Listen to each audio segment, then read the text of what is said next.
پاکستان کی رویت ہلال کمیٹی اور جموں کشمیر میں تفرقہ یہ کہ ایک بڑی خوبصورت کوشش وادی کشمیر میں ہوئی. کوشش مفتی اعظم جو کشمیر کے ہیں انہوں نے کی, مفتی ناصر الاسلام نے کوشش کی اور تمام مکتبہ فکر کے لوگوں کو اپنے گھر پر دعوت دی, اور اس دعوت میں تمام مکتبہ فکر کے لوگوں نے اپنی اپنی بات رکھی, اور اپنی بات رکھنے کے بعد مفتی ناصر الاسلام نے یہ کہا کہ شب قدر 17 اپریل 2023 کو شب قدر کا دن مانا جائے گا, یعنی 27 رمضان المبارک, اور اس کے بعد عید کے چاند کی تلاش جو ہے وہ 20 اپریل کو کی جائے گی, اور اگر 20 اپریل کو عید کا چاند نکلتا ہے تو لوگ اس کے بعد ایک قضا روزہ رکھ لیں گے. یہ بات مفتی ناصر الاسلام نے کہی. وہیں پر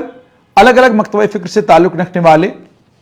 جو مفتی حضرات وہاں پر آئے ہوئے تھے انہوں نے بھی اپنی اپنی بات اپنے اپنے طریقے سے رکھی, اور جو روایت جموں کشمیر میں رہی ہے اس روایت پر سبھی نے بات کی. روایت یہ کہ پاکستان کی رویت ہلال کمیٹی چاند دیکھتی ہے, اور چاند کے دیکھنے کی شہادت جب پاکستان سے موصول ہوتی ہے, پہلے ریڈیو کے ذریعے پتہ چلتا تھا اور اس کے بعد ٹی وی کے ذریعے پتہ چلنے لگا, اور اس کے عین مطابق جموں کشمیر میں رمضان مبارک کی شروعات بھی ہوتی ہے اور عید بھی منائی جاتی ہے. اس بار مختلف کیا ہوا؟ اس بار مختلف یہ ہوا کہ مفتی اعظم کشمیر مفتی ناصر الاسلام نے اعلان کیا کہ چاند نہیں دکھا ہے, اس کے چلتے رمضان مبارک کا پہلا روزہ جمعہ کے دن ہوگا. لیکن اس کے بعد پاکستان کی رویت ہلال کمیٹی نے کہا کہ چاند نظر آ گیا ہے اور رمضان مبارک کی شروعات جو ہے وہ جمعہ سے ایک دن پہلے ہوگی. 23 مارچ سے کچھ لوگوں نے رمضان کا روزہ رکھا, اور اس کے بعد 24 مارچ سے ایک بڑی آبادی نے 24 مارچ سے اور ایک اور بڑی آبادی نے 23 مارچ سے رمضان مبارک کا روزہ رکھا. دونوں اس کے بعد جو کوشش کی گئی کہ تمام مکتبہ فکر کے لوگوں کو ایک جگہ لایا جائے اور کوئی ایک رائے قائم کی جا سکے. مکتبہ فکر کے لوگ آئے, ایک رائے قائم بھی ہوئی اور کہا بھی گیا کہ 17 کو شب قدر ہوگی. لیکن اس کے بعد رجوری اور پنچ کے جو مفتیان کرام ہیں انہوں نے بھی اپنی اپنی بات رکھی, اور انہوں نے کہا یہ ممکن نہیں ہے, کیونکہ ہم نے اگر جمعہ کے دن روزہ رکھا ہے اور جمعہ کے دن جو ہم نے روزہ رکھا ہے اس کے مطابق اب 18 کو شب قدر ہوگی, اور اس کے بعد عید کے چاند کی تلاش اس کے بعد کی جائے گی. اس کا مطلب صاف طور پر یہ ہے کہ جموں کشمیر میں یا تو 2 عیدیں ہوں گی, یا ہو سکتا ہے ممکن یہ بھی ہے کہ ایک ہی عید پورے جموں کشمیر میں منائی جائے. لیکن معاملہ آ کے اٹک گیا رویت ہلال کمیٹی کے اوپر. پاکستان کی رویت ہلال کمیٹی کو لے کر بہت ساری چیزیں ایسی ہیں جو آپ کو پاکستان کے اخباروں سے پڑھنے کو ملیں گی, پاکستان کی میڈیا سے پڑھنے کو ملے گی, اور صرف اتنا ہی نہیں, پاکستان کی نیشنل اسمبلی میں آپ چلے جائیں وہاں سے بھی آپ کو بہت ساری تفصیلات پاکستان کی رویت ہلال کمیٹی کے بارے میں ملیں گی. اور اس کے بعد یہ بھی کہا گیا کہ جموں کشمیر کو لے کر کہ جہاں کثیر تعداد میں اکثریت مسلمانوں کی ہو, یعنی مسلم اکثریت کی کوئی بھی اگر علاقہ ہے, اس علاقے کے ساتھ میں کوئی بھی اگر مسلم مملکت ہے, اس مسلم مملکت کی رویت ہلال کمیٹی جو فیصلہ کرے گی چاند کو لے کر اسی فیصلے کو مانا جائے گا. اور یہ بھی کہا گیا کہ طول و عرض میں ظاہر سی بات ہے بادل یہاں پر رہتے ہیں, چاند کا دیکھنا بڑا مشکل ہے, ان تمام چیزوں پر زور دیا گیا. لیکن جب ہم پاکستان کی رویت ہلال کمیٹی پر نظر دوڑاتے ہیں تو کچھ ایسی باتیں ہیں,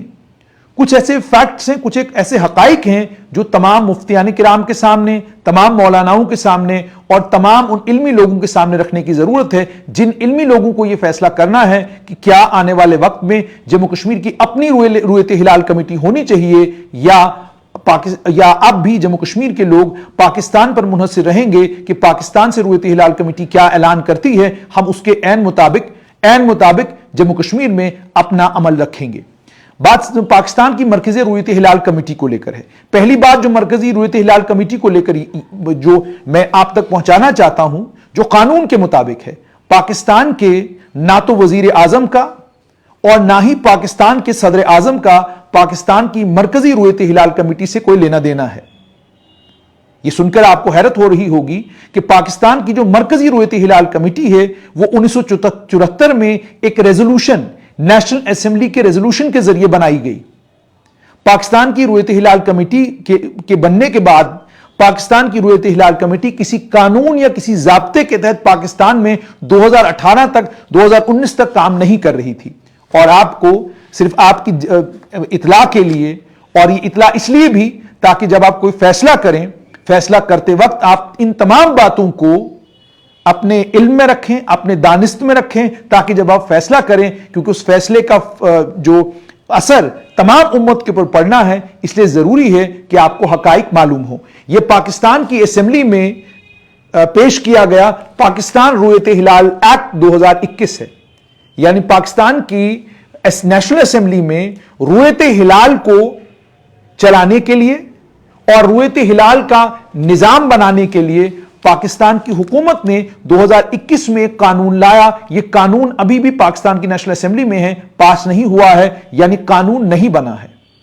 اور اس قانون کے تحت یہ طے ہونا تھا کہ پاکستان کی رویت ہلال کمیٹی میں ممبر کون بنیں گے، چیئرپرسن کون بنے گا، چیئرپرسن کی میعاد کتنی ہوگی، چیئرپرسن.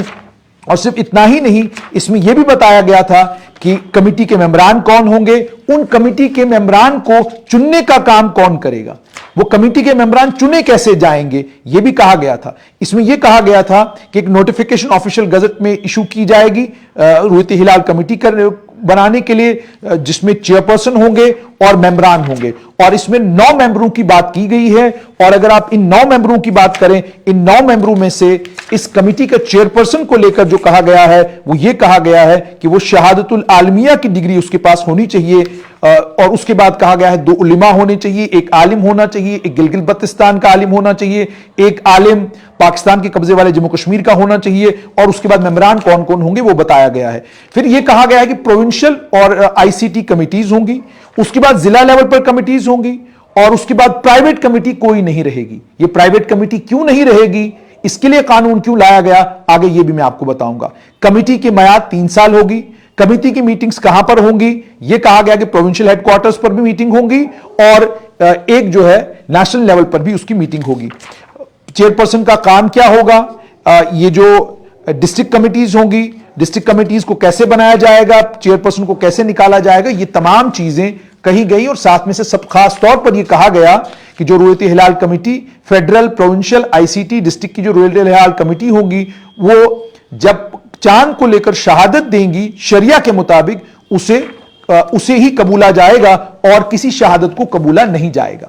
یہ بل لانے کی 2021 میں کیوں ضرورت پڑی؟ یہ بل اس لیے پاکستان کی نیشنل اسمبلی میں لایا گیا کیونکہ مرکزی رویت ہلال کمیٹی نے جتنی بار بھی چاند کو لے کر اناؤنسمنٹ کی، اتنی بار تضاد ہوا. تضاد بہت بار ہوا، تضاد اس حد تک ہوا کہ ایک ہی ملک میں مرکزی رویت ہلال کمیٹی نے اسلام آباد میں چاند کو دیکھنے کی شہادت دی، اور پشاور میں کہا گیا کہ ہم اس شہادت کو نہیں مانتے. باقی ملک نے عید منائی، اور ایک علاقہ جو پاکستان کا تھا وہ عید نہیں بلکہ رمضان کے روزے رکھ رہا تھا. یہ پاکستان کے اندر. تو پہلی بات تو یہ صاف ہو جائے کہ جو مرکزی رویت ہلال کمیٹی پاکستان کی ہے، اس کا نہ تو پاکستان کے وزیر اعظم سے کوئی لینا دینا ہے، نہ پاکستان کے صدر سے کوئی لینا دینا ہے. اور آگے تھوڑا سا اور چلتے ہیں، اور کن قانونوں اور کن ضابطوں کے تحت پاکستان کی مرکزی رویت ہلال کمیٹی چل رہی تھی. جو میرے پاس لٹریچر اس کو لے کر ہے، وہ لٹریچر صاف طور پر یہ بتاتا ہے کوئی قانون گورن نہیں کرتا تھا، کوئی قانون اس کے اوپر لاگو ہی نہیں تھا. یہ ایک ریزولوشن کے تحت کمیٹی بنائی گئی، اور اس کے بعد اسی ریزولوشن کے تحت یہ کمیٹی کام کرتی رہی. پاکستان میں یہ کمیٹی جو ہے، اس کے لیے وزارت ہے مذہبی امور کی اور انٹرفیتھ ہارمنی، بعد میں اس کو نام دیا گیا. تو اس کا مطلب یہ ہو گیا کہ ایک سرکاری، اس کا مطلب حکومت کا ایک ادارہ ہے، حکومت کی ایک وزارت ہے، اس وزارت کے اندر یہ ایک ادارہ ہے. اس کے بعد 1974 سے پہلے حکومت ایک رویت ہلال کمیٹی تشکیل پاکستان میں دیتی تھی، لیکن کس طریقے سے اس رویت ہلال کمیٹی میں ممبران بنائے جائیں گے، کن کی تقرری ہوگی، اس کو لے کر آپ کو کوئی ریکارڈ پاکستان سے نہیں ملتا. 2018 تک کوئی رول اور ریگولیشنز، کوئی قانون نہیں تھا جس قانون کے تحت ممبران بنائے جاتے اس رویت ہلال کمیٹی کو لے کر. یعنی رویت ہلال کمیٹی کے ممبر بنتے کیسے تھے، وہ حکومت پاکستان میں جو